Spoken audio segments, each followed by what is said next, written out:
Hello, family, kings, queens, princes, and princesses. Remember, your contentment or rage with the content could mean that your situation isn't what you would like it to be. Therefore, remember that your words towards us here at Melanated Diva Nation shouldn't be so severe. We are all family, and these are our opinions. First and foremost, let me apologize that this week's episode is either early or last week's episode is late. But I have some exciting news. But I have to wait a little bit longer for that news. Because the devil is busy, but we will not give him any credit. We will give all glorification to Almighty God, from which cometh our help. So, with that being said, let's get into it. We definitely want to congratulate the Bucks, meaning the Buccaneers, for winning the Super Bowl. So, congrats to them. However, this year I did actually watch it in its entirety, and oh my goodness, the commercials were hilarious. And if you watched it, you thought they were hilarious too. One of my favorites was the one with the lemons dropping, talking about last year, 2020, and how it served up a bunch of lemons. And how the gentleman on the bicycle, all of a sudden the lemons came falling down and hit him, and he fell off his bike, and a bunch of other things in there.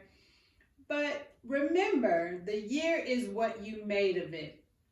It could only be as bad as you allowed it to be, even with everything that happened. It is how you looked at it. The bad, you had to find some good in it. I know people lost family members and loved ones, but as I was always told in my life, God does not make mistakes. As with 9/11, if you recall, the first thing they were saying is, look at how many people prayed. So what I want to know is, did you pray during 2020? And are you still praying? That's the key. Get on your knees and pray, to whom which your help comes from. And having said that, we're going to go to a whole nother subject. So what we're going to talk about this week is very dear to me. As you recall, last week we talked about fathers dating your daughters. But this week's episode, which should have been last week's, is about, it's going to be maybe perhaps a little bit longer, but I want you to hang in there with me, and I want you to understand that it, again, is our opinion, and I would love to hear from you. But how to get your questions and comments to us, which we will address at the end of the show. But I definitely want to remind you that if you would like us to talk about your business and give your business some advertisement, please also write in to us, because we'd be more than happy to plug your melanated business, because we all know that we need advertisement. We want to thank you for tuning in each and every week and listening to our episode. We definitely thank each and every one of our subscribers. And we just thank you for your continued support. And we say God bless you in all your endeavors, and keep your head up. So this week we want to talk about dating. And keep in mind, we might be addressing women, but this is for you men as well.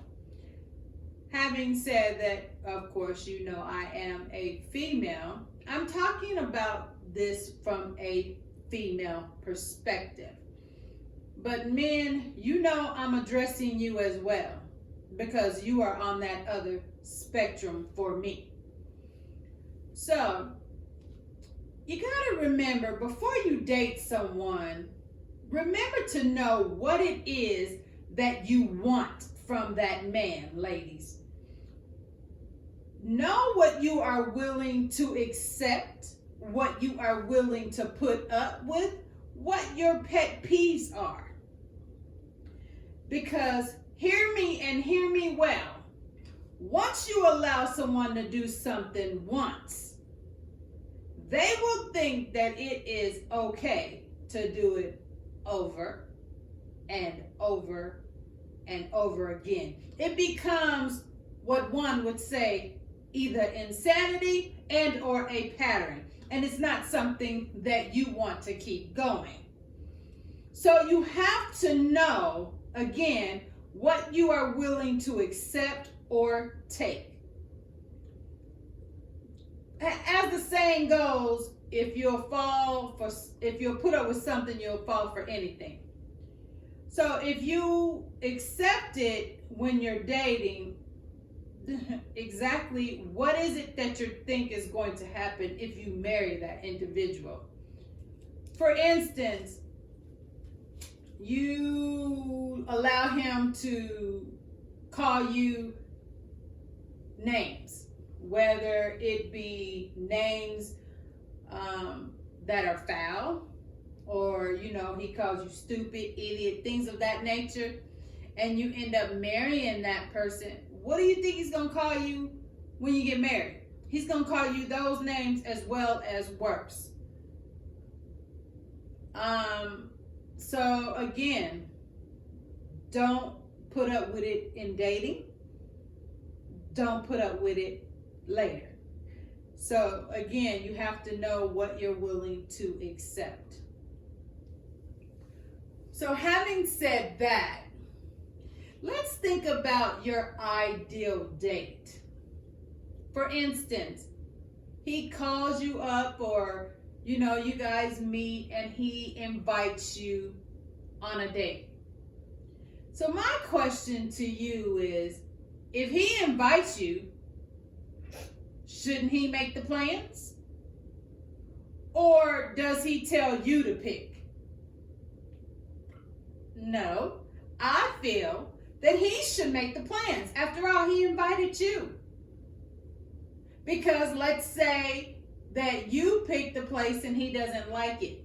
Now, the same thing could happen to you. If he picks it, you may not like it, but again, he invited you. So hopefully, leading up to the invite, you both have sat down and talked, or talked on the phone enough so he kind of knows some of your likes. You think? I would hope so. So then he comes and he picks you up. Is he the type of male that comes to the door and knocks on the door politely, as a man should? Or is he sitting in his car honking his horn? This is where the previous episode talked about fathers dating your daughter. He would have told you, because by now you've had those little prom dates, homecoming dates. That boy better not be out there honking his horn. You ain't going nowhere with him, because that's disrespectful. You don't honk your horn. No. You come to the door like a gentleman. Now, does he bring you flowers? Does he tell you how beautiful or pretty you look, or that your hair looks nice? Is there a compliment there? Perfect gentleman. And by perfect, I'm just saying He gave you a compliment because we all know none of us are perfect. Everyone makes mistakes, and that's okay. Mistakes are okay, but blatant disrespect is not. And that's where we, as especially women, we need to halt it. Because again, the first time, okay. Second time, that's a pattern. And we, at times, want to be in these relationships and dating so bad that we put up with anything. And ladies, we have got to stop that, because that's how we end up in these bad relationships. Now, does he invite you to his house? And is he the one doing the cooking? But you look around his house and it's all messy? Or is it nice and clean? Or is he inviting you always to his house and you guys never go out any place? You're always going to his house. Or he always wants to come to your house. Those are questions you want to ask. Why are we always staying in? Or are y'all always going to places where it's dark? Is he hiding you from something? Someone? Is there some sort of secret? Those are questions that should bring some pause to your mind, and you should ask. There's nothing wrong with asking, but always remember, when you ask a question, you may not get the answer you're looking for, so you have to definitely be prepared for both answers. The answer you're not looking for and the other answer. Because one of those answers could hurt, and you got to be ready to react. And then, is he gentleman enough to open the door for you, whether it be a car door, whether it be the door to the restaurant, to the movie theater, to your house, to his house, to your mom's house, wherever you're going? Is he gentleman enough to open the door? Or does he just walk in the door and let the door close on you? Because one thing I always teach any boy that I'm around, any young man that I'm around, family, friends, kids, open the door for a lady. Hold the door. Even after, if there's people coming in after us, going out after us, go ahead, hold the door. It's okay. Because it's gentlemanlike. And we need our young men to be gentlemen. Some women will just fall for anything. They'll let these men treat them any old kind of way, and that's not acceptable. It's unacceptable. You have to know your worth. And if you weren't taught it before, learn it now. Find you some sort of affirmation book or program on your cell phone, because Lord knows there's lots of them out there, so you can learn your worth. If you don't think you're $1,000,000, he gonna treat you like you a penny. So when you walk in a room, you gotta look like you 24 karat gold and not sterling silver. Or should I say plated? Because even sterling silver is beautiful. But if you don't know your worth, people won't treat you like you're worth anything. Now, you gentlemen, Everything I've stated today, you should already know, because your father or the men in your life should have taught you. You always open the door for a lady. The only thing that happens after dark is not a good thing. You don't call no lady after 10 o'clock at night talking about, can I come over?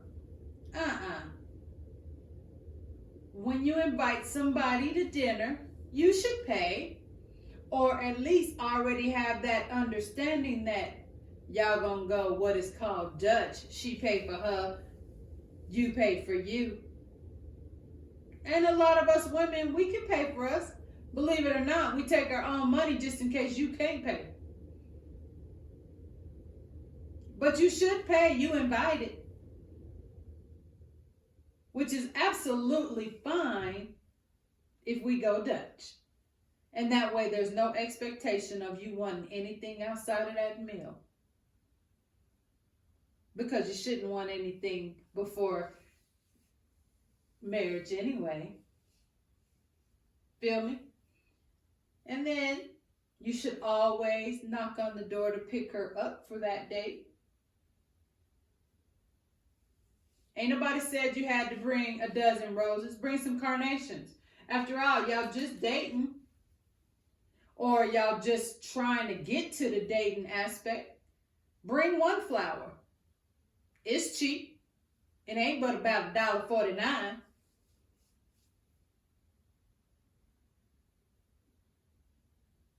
Or bring something else. But nobody said you had to bring roses of any type. Bring tulips. It's the thought behind it. If you don't take something to make her feel special or say something to make her feel special, how is she supposed to feel special around you? You have to make her feel as though she's $1,000,000 in your hands. Because if you don't, another man will, and that's how you can possibly lose her and the relationship that you're building. Isn't that how it normally happens? You're not complimenting her enough, and so some other guy comes and compliments her, and then she gets emotionally attached, and then she ends up being physical, and that's how marriages are ruined. I'm just saying. After all, I am a woman. I wouldn't lie to you. So, I'm sure you may have had previous relationships that didn't work out. Was it some of these things that you didn't do right? Are you responsible for her happiness? No, but you're definitely responsible for not making her unhappy. Each individual is responsible for their own happiness, but the other person coming in is responsible for not making them unhappy, doing things to make them feel bad about themselves or to ruin the happiness in which they already feel inside. No one should ever make you feel responsible for their happiness. That's not your responsibility.